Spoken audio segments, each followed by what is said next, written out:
40 hari menangis, cari bukit, Baru sikit kena reject. Dalam bisnes, benda yang pasti adalah rejection. Pasti. Benda yang pasti adalah apa? Rejection. Sebab bila ada rejection itulah baru datang emotional drive to come back. Kalau pilih untuk come back. Rejection tu normal, tuan-tuan dan puan. So you got to be tougher than rejection. Siapa faham kata say I? Apa contoh rejection? Rejection paling besar, siapa nak tahu kata say I? Rejection paling besar ialah dalam minda you sendiri. Bukan dekat luar. Kalau orang lain reject, kita boleh tampar.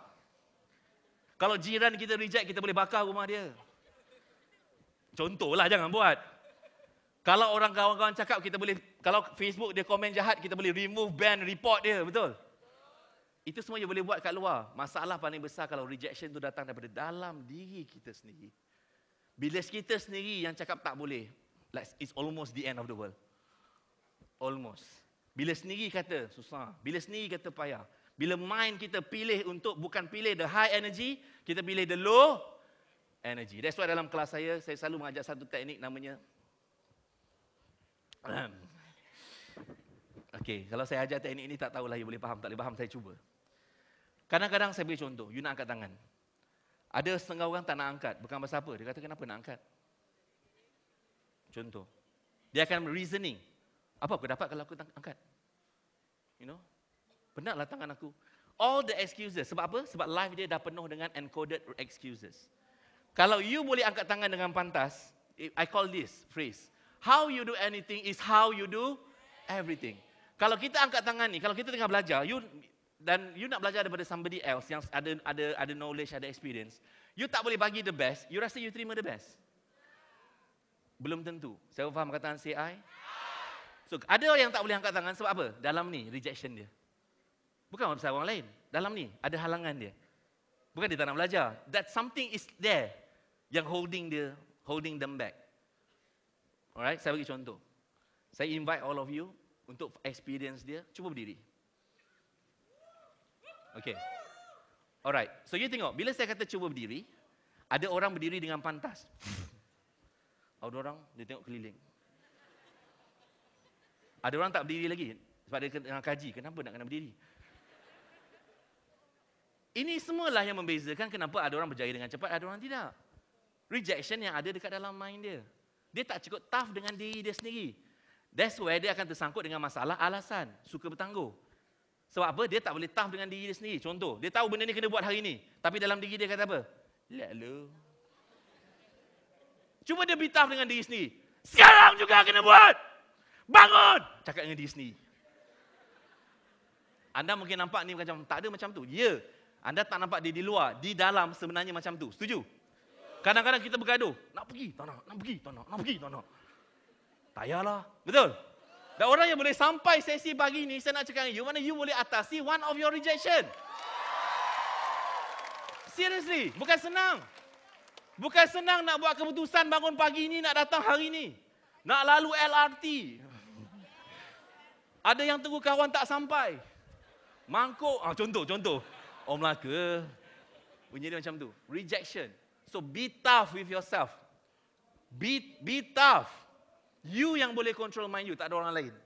You yang decide. Most people yang saya lihat berjaya, yang saya kenal kawan-kawan saya, Millionaire Circle, Multi-Millionaire Circle, saya tengok dia orang adalah jenis macam, dia tak ada cerita macam susah, payah. Saya susah nak jumpa perkataan tu. Yang saya dengar adalah macam, aku nak buat ni lah. Kau boleh tolong aku tak? Aku nak buat ni lah. Macam mana kita nak buat ni? Nak connect dengan siapa? Siapa boleh tolong? That's the way, the language yang dia ada. Dia nak buat, dia just decide dia nak and that's it. Dia tak ada macam susah, payah ni semua tak ada. So tanya orang sebelah, apakah kamus hidup you? Kamus you apa? Kamus you kamus negatif ataupun kamus positif? Sila duduk, tepuk tangan untuk anda. Terima kasih. Alright, boleh kita sambung sikit lagi? Yang ketiga, kalau you nak capai apa yang nak capai, Bumi Purnomo, mind you, minda you mestilah nombor 3. You mesti sangat-sangat clear dengan target you. Really clear of what you want. Mula-mula kita mungkin tak clear. Aku nak apa, nak capai apa, mula-mula. Tapi go and do some research.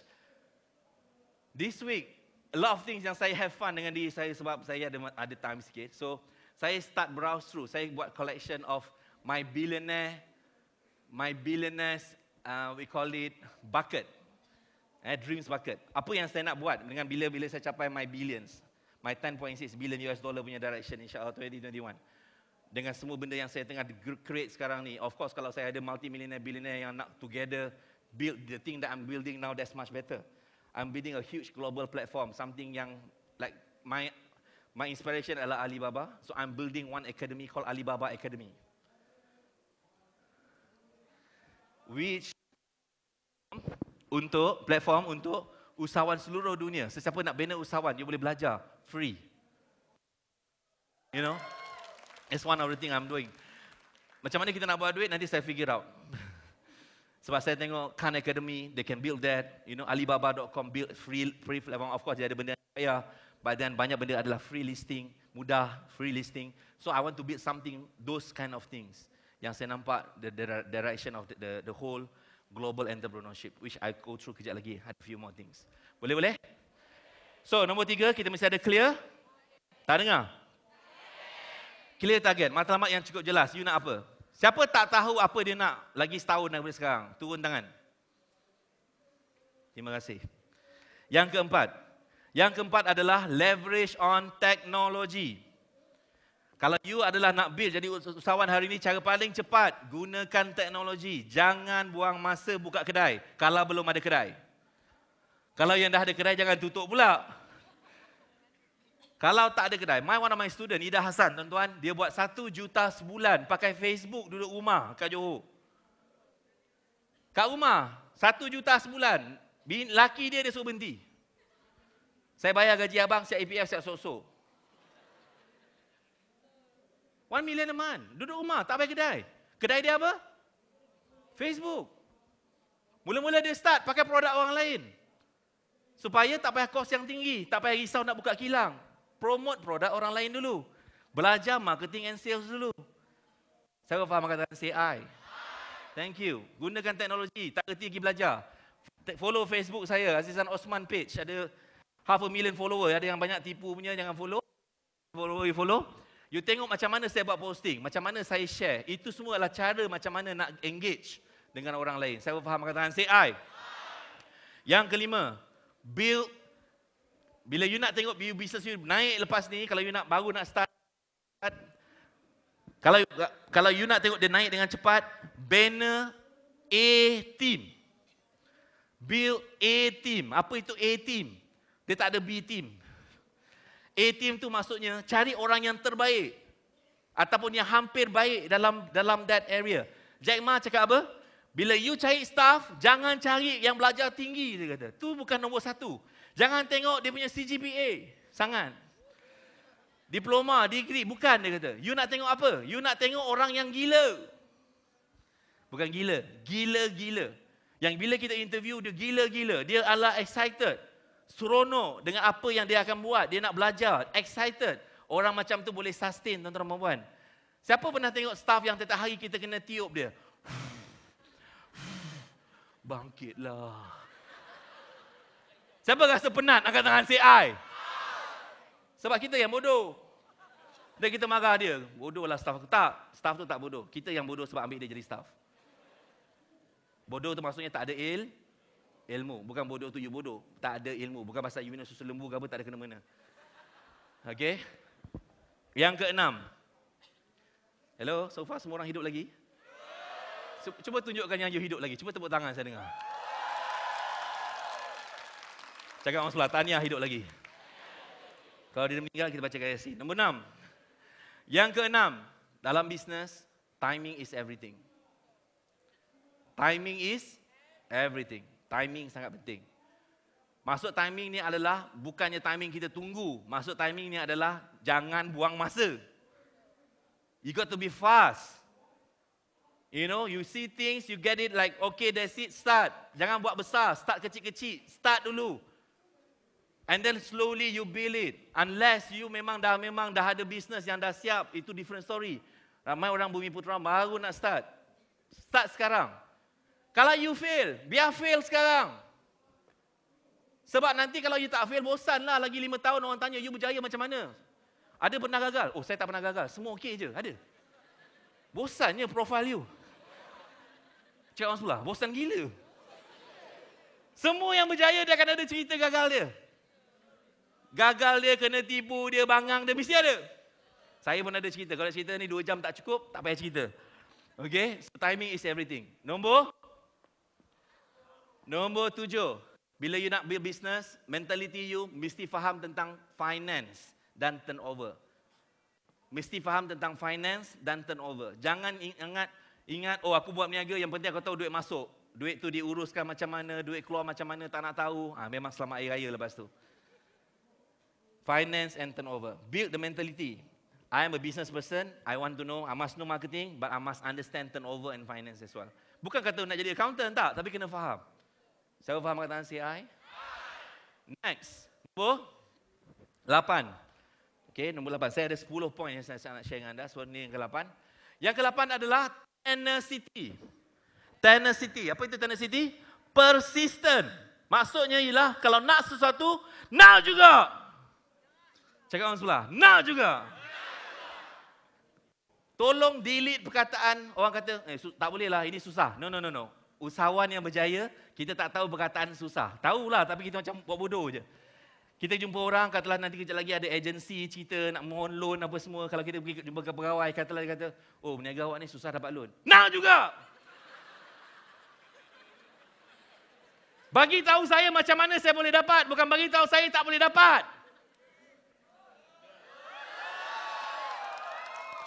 Betul tak? Jangan cakap dengan saya tak boleh. Bagi tahu saya macam mana kasih boleh.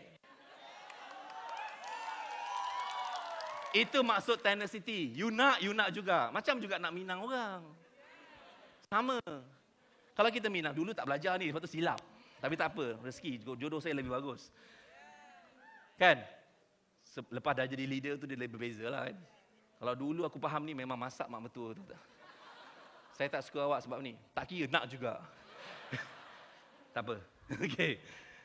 Alright. If you want something, you get it. Simple as that. InsyaAllah, you get it. Find ways. Mesti ada cara. Boleh? Pegang prinsip ni. Manjada wajada. Siapa berusaha, insyaAllah dia mesti dapat. Dia mesti dapat. Benda yang tak boleh dapat ialah you nak minta langit, bulan, bumi masuk dalam poket tu beratlah. Tapi selagi benda tu adalah benda tu manusia biasa boleh capai, orang lain boleh capai, insyaAllah kita pun boleh capai. Siapa faham perkataan CI? Persistent. Mentality dia mesti persistent. Yang ke-9. Nak faham persistent senang je. Nampak saya berpeluh atas stage ni kan? Buat bodoh macam tak nampak je. Macam tak ada apa-apa. Padahal memang panas gila ni. Bukan pasal aircon tak sejuk. Memang saya badan panas. Okay? Hot. Mana? Yang ke-9. Yang ke-9. Nak bina bisnes, tuan-tuan, mentality kita adalah mesti nak ada tracking. Cuba ulang. Tracking. Tracking apa? Tracking sales, tracking progress. Kalau kita nak pergi daripada KL, nak pergi ke Kedah naik kereta, kita nak tahu tak sekarang kita dah sampai mana? Betul? Macam kita macam, sekarang kita kat mana? Betul tak jalan kita ni? Kalau kita tak tengok, sekali kat Yomping. Tapi nak pergi Alustar. Betul tak jalan tu? Salah. Tracking. You kena tahu di mana you berada. Saya jumpa ramai gila. Bukan usahawan yang gila, tapi ramai gila. Yang saya tanya, berapa sales buat tahun bulan lepas? Macam tak sure pun. Adakah bulan lepas lebih tinggi daripada bulan sebelum? Tak pernah kira. Kau berniaga ke tak berniaga ni? Berapa ramai pelanggan masuk kedai? Lupa nak check lah bos. Tracking tak ada. How could you? Ini you bukan kerja dengan orang. You run business. You mesti ada mentality, track every single thing yang you could go through. Dan raikan progress you. Kenapa nak tracking? Itu sebab nak raikan. Contoh, hari pertama berniaga, 5 orang beli. Yeay! Menjerit. Kan cerita dengan orang, nanti orang sebelah 50 orang, dia kata, 5 orang. Bagi kita, 5 orang tu dahsyat lah tu. Sebab selama ni tak ada orang. Betul? Bila besok masuk 6 orang, excited buat kenduri. Kejayaan. Dan kita akan jadi tergila-gilakan lebih banyak kejayaan. Focus success. Sebab small success, bigger success. Small success lead to bigger success.